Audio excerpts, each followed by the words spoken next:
Hey guys, welcome back. It's Miss Moore White, and we're focusing on the second part of chapter 14, which is going to be the culture of splendor and power between 1500 and 1718. So, if I'm not mistaken, we stopped at the. Ooh, we kind of got a little far there. Hey. We stopped at the 17th slide. So I'm going to jump right back in to our video right there at the 17th slide, and also looking at the outline that I provided for you all as well. So we're going to jump directly into the culture and politics that are happening in Eastern Asia. So the previous video focused pretty much wholeheartedly on the gunpowder empires, or the three Islamic empires that we were talking about: the Ottomans, which is going to be the largest of the three, the Safavids, which is going to be probably the most strict of the three, and then also the Mughal dynasty, which is going to be the first real political unification in India. So now we're going to go a little further east, and so when we think about this time period, you have to still remember that Asia and the Islamic world are still in control of the world, of the economic markets, of the cultural marketplaces. They are the dominant. They are the places you want to be and you want to go into. And Europe is still trying desperately to access these markets, though they have a plan. Okay, it's called mercantilism. It's called imperialism, colonialism, things like that. Anyway, so our culture and politics in East Asia. All right, so let me look at our outline and see what are the things that we're looking for this one. So number one, Ming China remained focused on itself because it was so rich. They don't really care for outside influences. They don't really care for outside opinions, because what can you show me or what can you tell me that I don't even know about myself? I'm the best. And even when they started to kind of create maps around this time period, you're going to see that China thought they were the center of the earth. So China's going to create maps that have them at the focal point or the center of the earth, because that's how they feel. And anyone who is not Chinese, for the most part, is going to be seen as a barbarian, and their trading may be welcomed, but their ideas are not going to be welcomed. All right, so Tokugawa, Japan, is going to be influenced heavily by Chinese culture. So they're going to be influenced heavily by Chinese culture, but they're going to still try to create their own traditions while they're immersed, or while they're being surrounded by Chinese culture. So how they do their government is going to be very similar to Chinese. Some of their cultural forms are going to be very different from Chinese culture, but still influenced heavily by Chinese culture. And then we're also going to see new European influences during this time period as well. So Europeans, for the most part, did not have access to the Asian trade markets, did not have access to any of these things. They didn't have no silver, but now they have a little bit of silver and they're able to come in a little bit. So what is that going to look like, and how is that going to manifest itself? All right, so let's go on over. So part A for China, the challenge of expansion and diversity. Okay, so the challenge of expansion and diversity. So I'm going to go to this PowerPoint first, though. So we're going to see, as I just kind of described previously, China and Japan are going to have a lot of economic growth, a lot of trading happening, and that's going to support a lot of their popular culture, a lot of their art forms, because once again, when you got money, you want to spend it, and that is kind of universal across time periods and things like that. In general, governments or countries are not really going to, preserve or save their money. They're going to spend it so that the people know that the government is taking care of them and they can visually see those things. All right. So let's look at China's challenge for expansion and diversity. So they're going to be a source for cultural flourishing. It's going to come mostly from within themselves, because they're going to have a circulation of books. So they're going to be the first region that's going to have a printing press. Their printing press obviously is going to be different than the Gutenberg printing press. The Gutenberg is going to have a lot less characters, but the Chinese one is also very important for spreading literacy, for spreading culture, for spreading ideas, and things like that. All right, so we're going to see an increase in religious rituals. So we're not thinking about like Hindu rituals or Christian rituals. We're focused specifically on Buddhist rituals and Taoists. And Taoism is going to kind of increase with this popularity in China during this time period. We're also going to see advances in calligraphy, so advancements in the written form or the cultural forms. Okay. All right, so China, before this time period, before they had wide circulation of books, they were able to kind of hide information that they didn't want their citizens to know. But as we have increased literacy, you can't really hide things as much anymore because people are like, 1+1=2, and you just told me it was 4. So am I going to believe what's right here in front of me, or am I going to believe the person who's probably going to be lying to me for whatever reason? And so we will see that there's going to be a bit of a shift where there's going to be less censorship because there's more books. It's kind of hard to. Okay. So anyway, but by the Ming era, we're going to see publishing sector is going to cater to the diverse needs of the educated elites and urban populations. All right, so we're going to see an increase in books. One type of books that we're going to see are going to be study aids for the civil service examination. Remembering that the civil service examination is one of the hardest exams to pass during this time period in China. And if you're able to pass it, that means that you're going on to high positions in the bureaucracy in the Chinese government. So we'll see that there's going to be an issue with that though too. So in 1595, we're going to have a plagiarism scandal where we have one of the second place graduates or exam placers, the person who took the exam is going to plagiarize and be able to read verbatim or produce verbatim the books or the works of other people, which is going to kind of lead to a bit of a scandal where should literacy be so widespread, are we going to be able to see new ideas happening in China because people are reading all of these books that are kind of filling their heads with someone else's ideas. So that is going to kind of come up. And even if we look at education now, we kind of do this, we do the opposite of what China wanted us to do. We do a lot of book reading sometimes. And China is like, well, how do you produce new thoughts if you're always reading, like I said, somebody else's ideas? So anyway, so let's go on down to move on to the impact on women.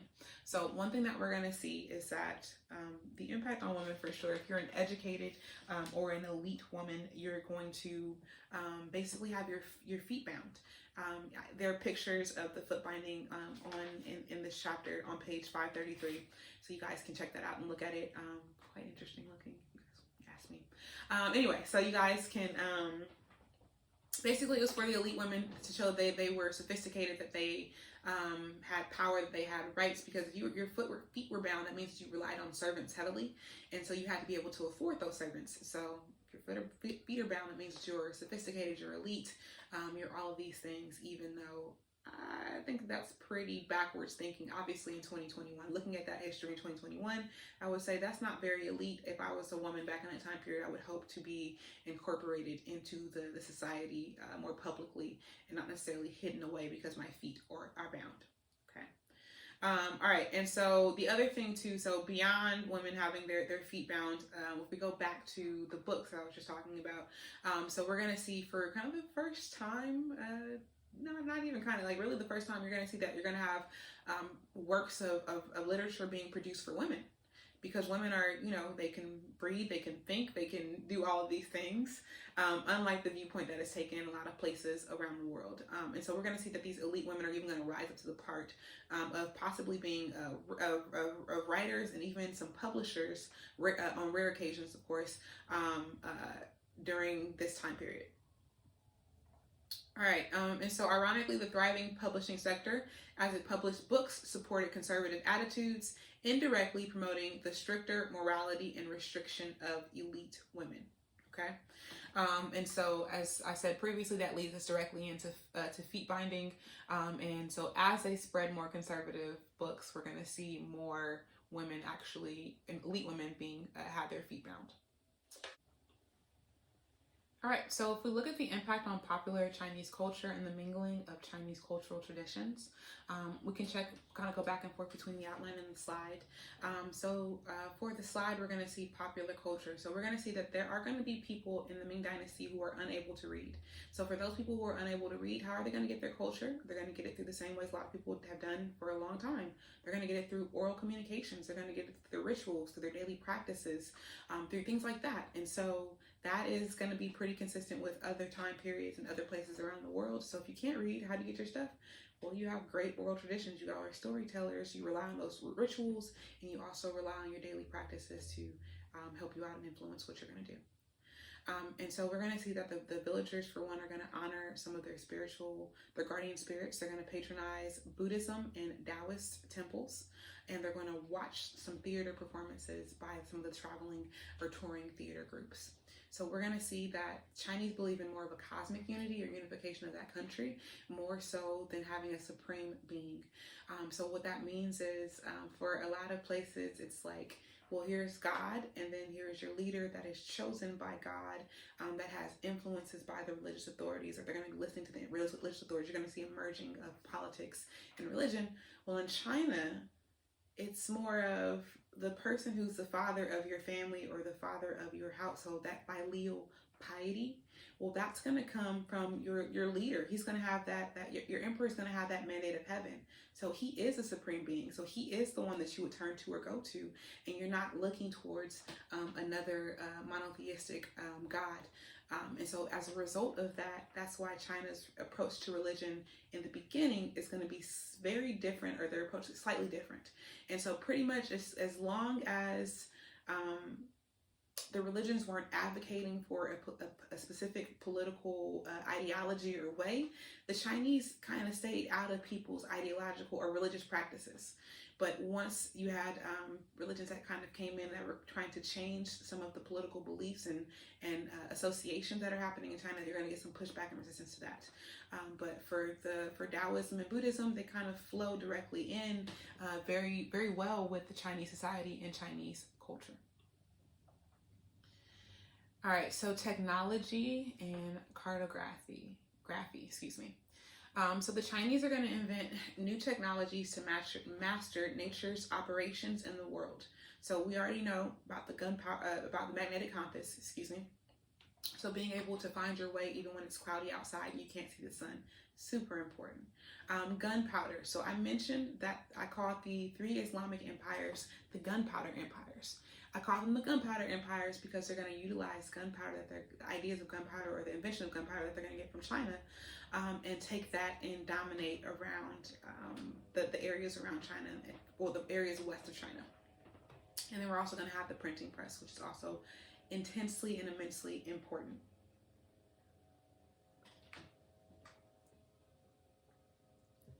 All right, and so just as I was saying previously about the emperor who has that mandate of heaven, or he's the son of heaven. So the emperor's job as the son of heaven and mediator between heaven and earth drove their technologies in astronomy and calendrical sciences.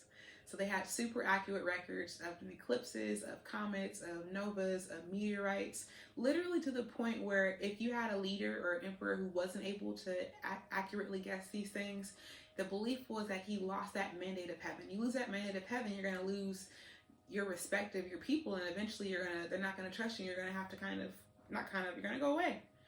So you wanted to make sure that all of the astrological events that were happening, that were visible in China or just around the world, you had those mapped out and charted out properly. And once again, if you didn't, you no longer had that mandate of heaven. All right, so despite a long history of contact with the world, the Chinese had limited knowledge about the foreign lands and did not feel compelled to revise their views of the world during this time period. Okay, and so when I think about, so basically cartography is like creating maps, so having the ability to map out things. And as I said in the previous part of this video, China is going to have an interesting worldview. Their view is that they are at the center of the earth and that everyone else is kind of around them. And in a way, they're wrong, but they're right, because the world does revolve around China during this time period. All right.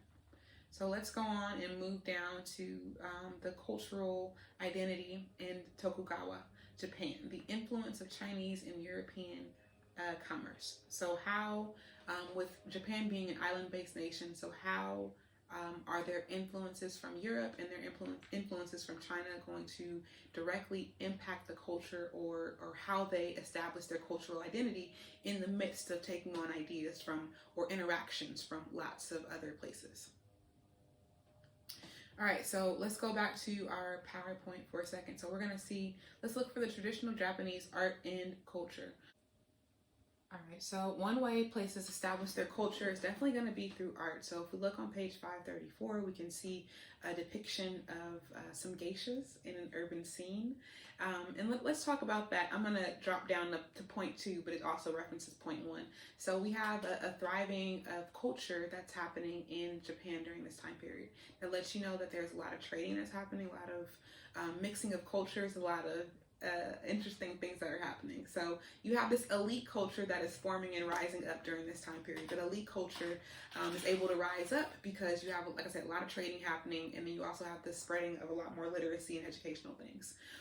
But at the same time, you kind of have like an underworld culture or the secondary culture that's a little bit more urban, that features prostitutes, that features, kind of an underside or a darker side to what was happening in Japan. So you have your elite culture, but it's also the darker side where you have your more urban culture happening, which kind of takes us to that scene that is happening on page 534. All right, so literacy as well. We're going to see literacy is going to increase dramatically in Japan during this time period. So we're going to see regularly the most, so literacy, especially among men. So it's always going to be a little bit more delayed when it comes to women, but especially amongst men, we're going to see a lot more literacy. So routinely books that were produced sold between 10,000 and 12,000 copies during that time period, which is a bestseller for sure. So literacy is going to spread. All right, so then we're going to drop on down. Okay, so let's drop on down to the second B2 or B Roman numeral 2. So religion, or the Shinto, and their Chinese influences of Buddhism. So once again, China is going to play a heavy role in some of the early influences of Japanese culture. And as Japanese culture starts to establish itself and kind of be fortified in itself, we're going to see a difference. You're going to see a change over time. So we're going to see originally a lot more Buddhism is prevalent in Japan. And then out of nowhere, I won't say out of nowhere, but you're going to see a rising of a religion called Shinto, okay? So we're going to see, the Shinto is called the Way of the Gods. This practice boasted a network of shrines throughout the country. Shinto developed from time-honored beliefs in spirits or kamis who were associated with places like mountains, rivers, waterfalls, rocks, and the moon. All right, and also activities like harvesting and fertility. So they're going to be seeking healing and other assistance, and the adherents of the people who follow it are going to appeal to these spirits in nature and in their daily lives through incantations and offerings. And we're even going to see a development too, where you're going to see women are going to have the ability to serve as mikos, which are going to be a type of a shaman. So they're going to be like have the ability to kind of speak like some of the messages of God. But what we'll see too is that, once again, so we had Buddhism happening or being allowed to kind of practice alongside Shintoism, but we're going to see that over time Buddhism kind of gets pushed out as Japan starts to establish their own culture and their own society, and they want to be more Japanese and less Chinese. So now let's think about our European influences. So just like China is going to influence heavily on Japan, Europe is too, because Japan is doing trading with Europe and China as well. So what does that look like? What does that mean? So we're even going to see that we're going to have people in Japan who have done so much trading or connecting with Europeans that they speak their language. So we're going to have a person who speaks Dutch and is able to do trading with Dutch merchants in, was that 1720, around that time period. And then we're also going to see that the shogunate, or the Japanese political system, is going to take their ban away from off of foreign books. So you're able to import more foreign text about science, about geography, about medicine, and things like that. And they're going to sometimes displace the Chinese text that had previously been there or been the only source of information. So now Japan has multiple streams of intellect coming in, or knowledge coming in, one from China and one also from Europe as well. So they're able to kind of maneuver, pick and choose, or say, hey, this one works better for us, or we're going to blend, or we're going to push out some of these Chinese influences and take more of the European ones. All right, so the last little point I want to talk about is the debate that happened in Japan, or really across Eastern Asia, about whether they should take on European thought. So in China, if you took on European thought, it was like, yo, why would I do that? That shows that, you know, we aren't as strong or as dominant as we feel we are. So they're not going to be as accepting of outside thought. But we're going to see in Japan, they're like, that doesn't make me weak just because I took somebody else's ideas or I utilized their ideas. That might actually make me stronger because I'm open to a different way that might actually work better for my area versus just kind of going with the stat quo or how things had always been. So once again, that debate. So is it okay for Japan to take European influences? For them, for sure. Was it okay for China to take European influences? Nah. China was saying that makes you, you know, I don't want these barbaric ideas. I don't want anything like that. But also the kind of irony in all of this is that Japan utilizes both Chinese and European thought to kind of create their own Japanese culture. So while they're trying to banish parts of Chinese culture, they're also very much still influenced heavily by it. So just kind of understanding that even though Japan wanted to be their own country, their own area, their own region, they still were heavily influenced by different places, and they didn't see anything wrong with it. So, essentially it. All right, so now we're leaving Asia and that kind of in between Europe and Asia period. So we first were talking about the Islamic world that goes from Eastern Asia all the way into India, and then we talked about China and Japan if you go a little bit further east. And now we're gonna kind of go a little bit further back towards the west and drop down south and talk about some of the cultural flourishings that were happening in Africa. All right, so I'm gonna jump back over to the PowerPoint and the outline as well. So African cultural flourishing. So we're gonna see wealth from the slave trade. And so by wealth from the slave trade, we got to think about there's multiple slave trades that are happening. So one is that there has always been a slave trade happening in Africa that usually was funneling slaves into the Arabian Peninsula. But somewhere around the early 1600s, we're going to see a shift in that. So that's kind of directly in the middle of our time period that we're talking about. But we're going to see a shift where we're going to see slavery happening, or the slaves being taken from Africa and being deposited both in North America as well as in Europe to a smaller or lesser degree. So we will see some financial influences from that will help some of the cultural flourishings as well. So anyway, so Africa is going to have a strong artistic and artisan tradition dating back many centuries, but the slave trade enabled African elites to support new cultural endeavors. Okay. All right, and so we're going to see arts and crafts of beauty. We're going to see lots of fine workmanship. We're going to see strong African roots in their art, despite having these European influences. So just like in other places, we're having a lot of European influences. So what are you going to take on? What are you going to keep? What are you going to throw away? How are you going to retain your own identity, your own culture, or how are you going to kind of make a syncretist culture or a merged culture between the two? All right, so when we think about gold, we have we think about what's the big money thing that we're thinking about? So precious metals, golds, things like that. So what three African kingdoms are we going to be looking at? So we have the Asante, we have the Oyo, and we have the Benin. So we're going to see those cultural traditions happening. So the Asante kingdom became the richest state in Western Africa from access to gold and slave trade revenues. So they have gold, and they have slave trade revenues, which means they probably also have access to weapons and things like that as well. Okay. And so the Asante artists produced magnificent golden stools, especially for the heads of the Asante Federation. The Asante Hine, I think that's how you pronounce it. Okay. And so once again, being able to show off your wealth. So how is that important? Why does that keep coming up?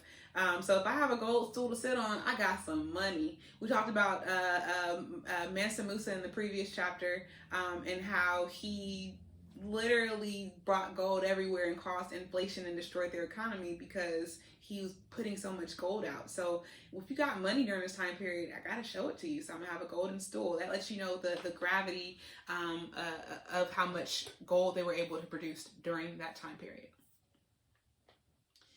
All right, so now let's go on to the Oyo Kingdom, okay? So the Oyo and Benin, so the Oyo Empire and the Benin is going to be present-day Nigeria. They're going to see very refined, elaborate bronze sculptures. So in one of the assignments that I've given you all already, you all have seen a highly ornate bronze statue from, I think, the 1500s. And that lets you know just how sophisticated they were able to be, or at least how they were able to bring ideas in from other places and utilize them. But they at least have the tools and the ability to do those things. So bronze is going to be that mixing of copper and iron, and it makes a really, really hard metal. And it's really beautiful for making artistic renderings that last for a super, super, super long time. Okay. And so with that, though, we're going to see lots of the important people are going to be people who get these statues. So we're going to see the bronze heads of Ife, and just how, you know, the important people essentially are going to be the ones who are immortalized forever. So if you're going to be an Oba, a king, something like that, like on page 536, something like that, that shows you how important that this person was for the society. Man, I will say, like, that was all right. 2 slides for Africa. All right, I'm gonna move on. Let's go on to, anyway. All right, that's all that was happening. Anyway, so let's go on and move on to European Enlightenment. So Enlightenment in Europe. So we have started off in the Islamic portion of the world. We moved east into China and into Japan, and then we came back west, dropped down south, and go into Africa, and now we're kind of going back west and up north to get into Europe, because a lot of these European Enlightenment ideals are going to flourish in Western Europe and not like the eastern part that's close to the Ottoman Empire. Okay, so the Enlightenment in Europe. The Enlightenment in Europe. So let's just start with the definition for enlightenment, which you can find on page 536. Often, the Enlightenment is defined purely in intellectual terms as the spreading of faith in reason and in universal rights and laws. But this era encompassed broader developments such as the expansion of literacy, the spread of critical thinking, and the decline of religious persecution. All right, that's going to be, in the broader terms, what our enlightenment is going to focus in on. So it's going to lead to the belief that Europeans that are going to be culturally superior to other places. They're going to be like, well, no one thinks like us, so we must be number one in the world. And no one looks like us, so we must also be number one in the world. All right, so one thing we'll see with the Enlightenment ideal, though, is that they're not necessarily going to be reflective. They're not going to notice that, hey, you guys are a certain religion, you're a certain political view, you have a certain class or a gender or any things like that. But so they're saying that they want to think. Enlightenment ideal thinkers were like, yo, we want to make a classless or a religionless or a politicalist viewpoint, but they kind of were ignoring the fact that they had all these biases anyway. So that is interesting how their words are going to say one thing, and even their actions in the early time periods are going to be hypocritical to that. And we'll even see later on how their ideas are going to be embraced by people who originally would not have been protected or served underneath these Enlightenment ideals.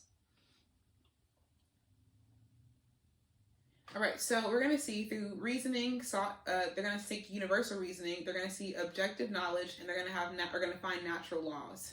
So like gravity, oh my God, it's so cool. It's like, you know, or like Newton's like law, like an action at rest will stay in rest, and an action at motion will stay in motion, unless they were acted on by an outside force, which like gravity. Anyway, yeah, it's cool. Okay, all right. Anyway, so we're going to see Enlightenment thinkers generally remain Christian throughout this time period. So they're going to remain Christian, but they're just not going to die as much for talking against the church. Well,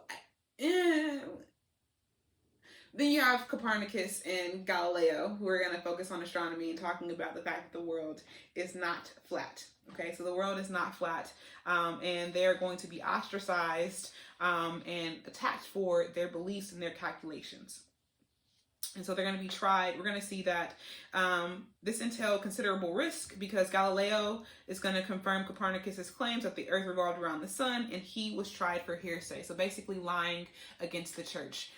Because the church has said, yo, the earth is the center of the universe, and Copernicus and Galileo were like, you sure the sun's not? I could have sworn the sun was like, doo-doo-doo. Okay. It's all good.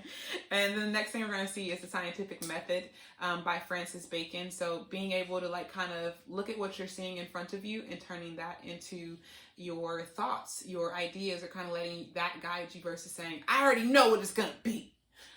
We're actually opening our mind to experiment, to try things out, and to open up things. All right, and so I kind of jumped ahead a little bit, but we're talking about Newton, excuse me. So you have physics, and you have the first law of gravity. So drop that apple on your head. And then we have the second law of gravity, a second law of Newton's, which is a body in motion tends to stay in motion. So just making sure that you all understand that. So what we'll see too is what's going to be the impact on the French royal court when it comes to science. So the French royal court is going to take a little bit of a different perspective. They're going to apply the scientific method to the human interaction. Excuse me. They're going to apply the scientific method to human interactions, and so they're going to call attention to the evils and the flaws of human society. And that takes us into Voltaire. So Voltaire is going to criticize the torture of criminals. Then we have Diderot, I think is how you pronounce it, who is going to denounce the despotic tendencies of the French kings Louis XIV and Louis XV. And then we also have Adam Smith, who is going to expose the inefficiencies of mercantilism. And then we have even more ideas that are just going to criticize the contemporary European condition and the suffering or imprisonment or the exile of writing about things that the political system does not like. So, you know, what does that mean? What does that look like when it's applied to humanity and not just applied to science or to nature or to plants and things like that? All right, so the last thing that I want to say before I close out the video is that we have to also think about how unequal or how uneven some of the Enlightenment ideal thinkers or their reach was. So we look at slide 29, we can see, hey, the worldview is going to still be a very Christian-dominated worldview. Literacy is still not going to be universal, even though they're talking about the emergence of like scientific thought and literacy. Peasants are still going to be persecuted and still going to have high tax rates, even though they're not being killed off as frequently. They're still not treated as fairly as people who have more access and more money. And then we still have harsh judicial regimes. But also too, so even though we have these ideas widespread in France and in England, we're going to see that these Enlightenment ideals aren't really being spread throughout Spain, Poland, Scandinavia, which are areas that are super close to England and France. And finally, we're going to see that these ideas are going to flourish in urban areas and commercial centers like Amsterdam and Edinburgh, and colonial ports like Philadelphia and Boston, where we're going to later on have our Boston Tea Party and the American Revolution. So it's not going to be widely accepted by peasants or poor people, but we are going to find acceptance in kind of towns that are being abused and victimized by some of these mother homelands and mother countries. So there's a lot more to learn about Enlightenment, like popular culture and Enlightenment and so on and so forth. But what I'm going to do right now, I'm going to stop because we're at about slide 30 and we have like 14 more to go. So I'm going to stop where I am right now. I've been talking for, who knows, 30, 40 minutes, something like that. So I hope you all are having a great day, and I look forward to seeing your faces during our next class period. All right, see you soon. Bye, guys.